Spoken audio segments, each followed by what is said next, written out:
जी तो प्यारे बच्चों, अब हम चर्चा करते हैं आपकी 2023 की परीक्षा में जो चैप्टर नंबर 2 से प्रश्न किए गए हैं उनकी तरफ। तो ये 2023 का पेपर है, इसमें ये प्रश्न संख्या 2 में ये पढ़ा हुआ है, प्रश्न संख्या 2 में। और जो घ नंबर ये जो प्रश्न है जो आपके चैप्टर 2 से लिया गया है। प्रश्न है डेनियल सेल के एक मानक डेनियल सेल के लिए मानक इलेक्ट्रोड विभव का मान 1.1 वोल्ट है।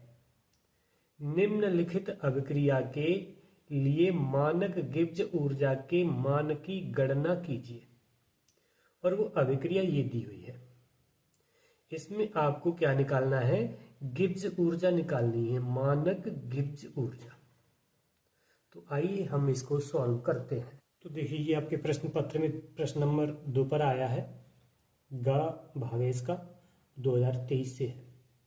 प्रश्न को ठीक से समझना चाहिए। प्रश्न को करने से पहले हमें उसको ठीक से समझना चाहिए कि इसमें पूछ क्या रहा है।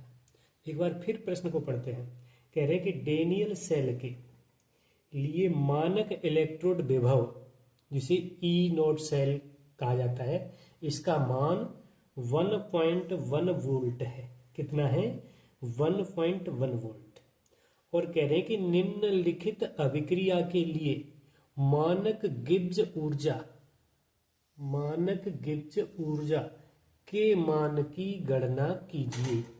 हमें इसकी गणना करनी है और इसका समीकरण ये दिया हुआ है, ये अभिक्रिया दी हुई है। इसके माध्यम से हमें मानक गिब्स ऊर्जा निकालनी है। तो किस प्रकार से निकालेंगे? लिखेंगे हल।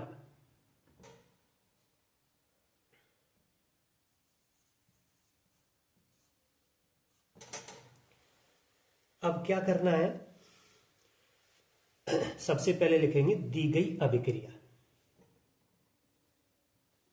दी गई अभिक्रिया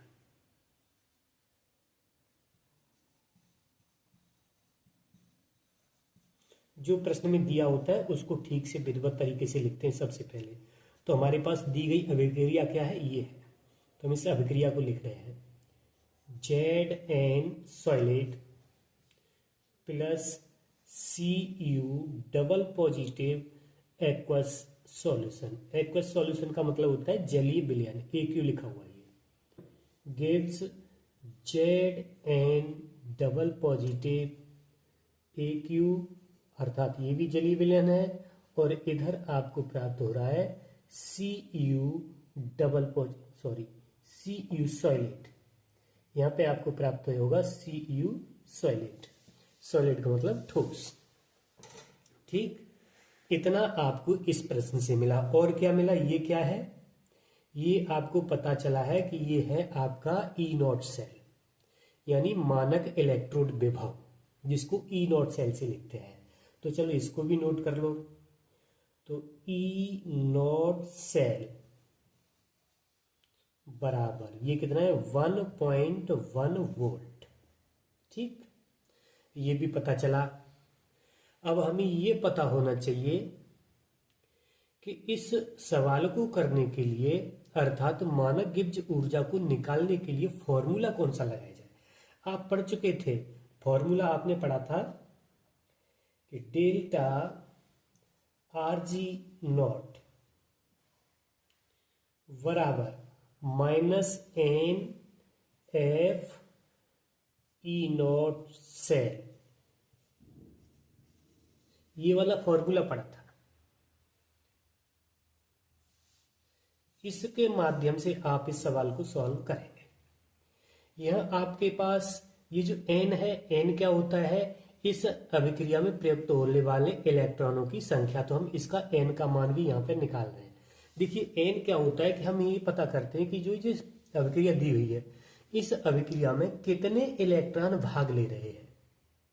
तो इस चीज को कैसे पता करेंगे कि ये जो अभिक्रिया में ये जो एरो का निशान होता है, इससे इधर का एक पक्ष होता है, इससे इधर का दूसरा पक्ष होता है। इधर से इधर अभिक्रिया चलती है।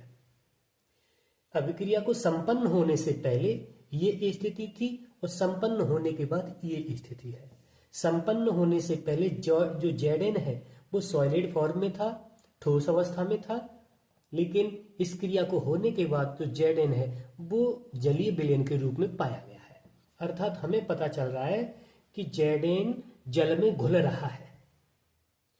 एक अणु टूटने पर उस पर एक आयन आ रहा है Zn डबल पॉजिटिव।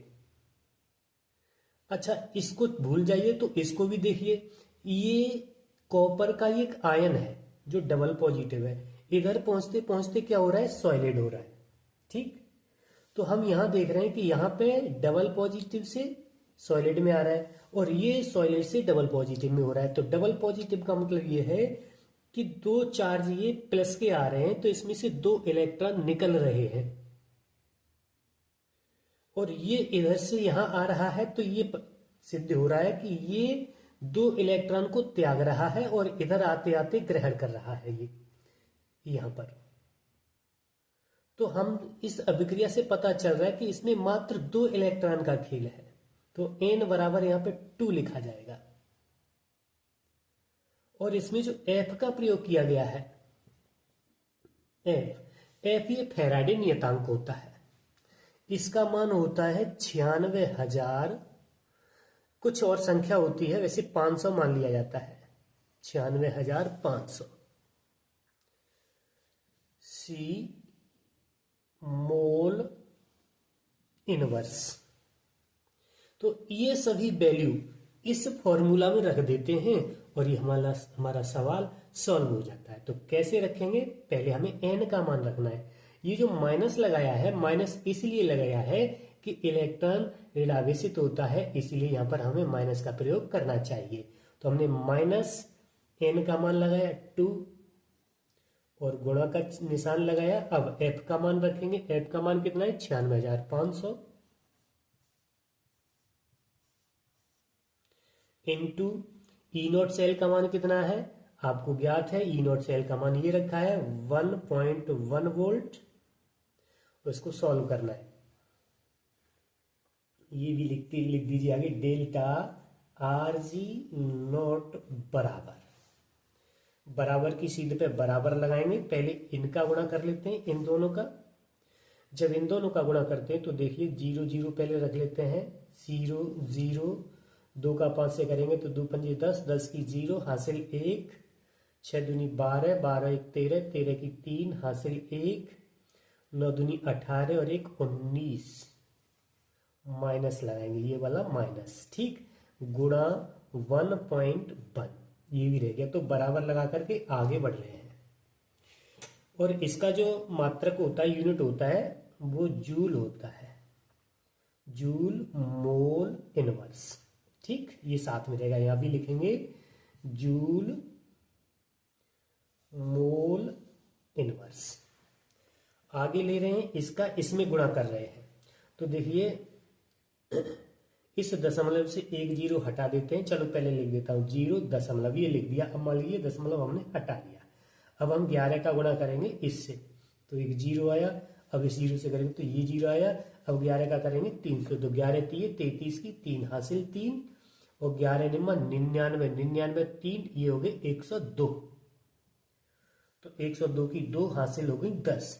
अब 11 एकन 11, 11 और 10, ये कितना हो गया 21। ठीक, और ये माइनस 21 पर, ठीक से बना दिया पर 21 जूल मोल इनवर्स, ये आपका आंसर रहा। इसको किलो जूल में बदलने के लिए ये जो दशमलव शिफ्ट मार देंगे 3 अंक तक, तो ये हो जाएगा बराबर माइनस, और ये यहां पे आ जाएगा तो 212.300 के जे मोल इनवर्स, ये आपका राइट आंसर रहेगा। तो इस तरीके से ऐसे सवालों को सॉल्व किया जाएगा।